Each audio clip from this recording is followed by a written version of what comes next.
Hi everybody, I'm Mike Jones, and once again, our plate is full, so let's get right into it with our scoring and our goalie leaders. The Lakeshore Patriots are very much in the thick of things still as they lead their series against St. Mike's, and part of the reason for that is our #1 scoring leader, Robbie Murden. It is no surprise to find Stouffville's Christian Finch just 2 points back in second. Last season, the Newmarket Hurricanes and Stouffville Spirit went 7 games when they faced each other in the playoffs, with Stouffville taking the series with a come-from-behind overtime win. They are at it again, this time contesting for the division title, and we have a playoff preview as well as Game 1 on deck, so let's get to it. No, Chicago all the way. Come on. You know what? They're lucky they even made it in. I don't know if anyone remembers the shootout they had with the New York Rangers before the postseason. Next week, we'll have more playoff highlights as we move ever closer to the Buckland Cup Championship. I'm Mike Jones for Shane Hollinshead and our whole playoff crew. Thanks for tuning in, and we will see you in 7 days. So, Pat, we've seen some stellar play this season, both up front and in the back end, and that's probably best reflected in the amount of scholarships we have seen been awarded this season. I'll tee up tonight's action between the Markham Ironheads and Newmarket Saints, and 37 years later, he thought it was all over. But York U's men's basketball coach Bob Bain is back behind the bench.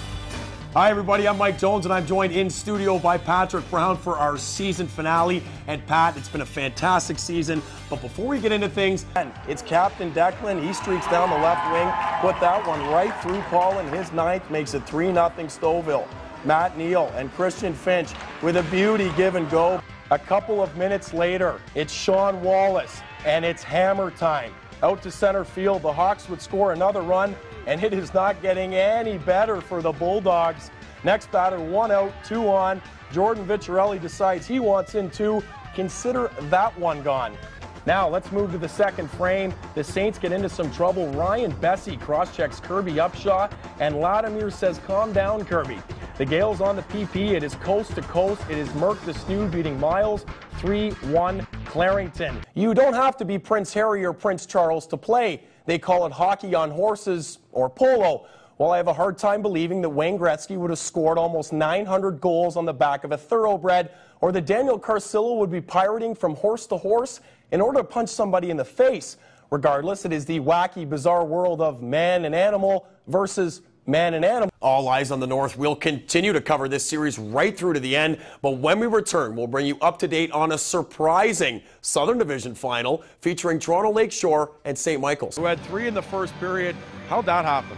What does that mean to you guys as a team to have them do that? Is that a message being sent? With the OJHL trade deadline just 24 hours away, head coach and general manager Joe Cornacchia has made his first move, acquiring forward Jordan Reed from Georgetown in exchange for defenseman Matt Charentano.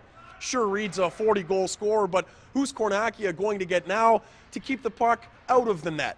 From Centennial with First Local, I'm Mike Jones. Okay, it's time to turn our attention to the highlights, and we have a pair of Game 4 matchups featuring Stouffville and Aurora, and Markham playing host to Newmarket. Can I sit up front too? You can ride shotgun, Shotgun? Yeah, absolutely. Sweet. Not bad at all. Absolutely. Well, that's it for this edition of First Local. I'm Asha Noor Hassan. And I'm Mike Jones. Have a great weekend, and thanks for watching.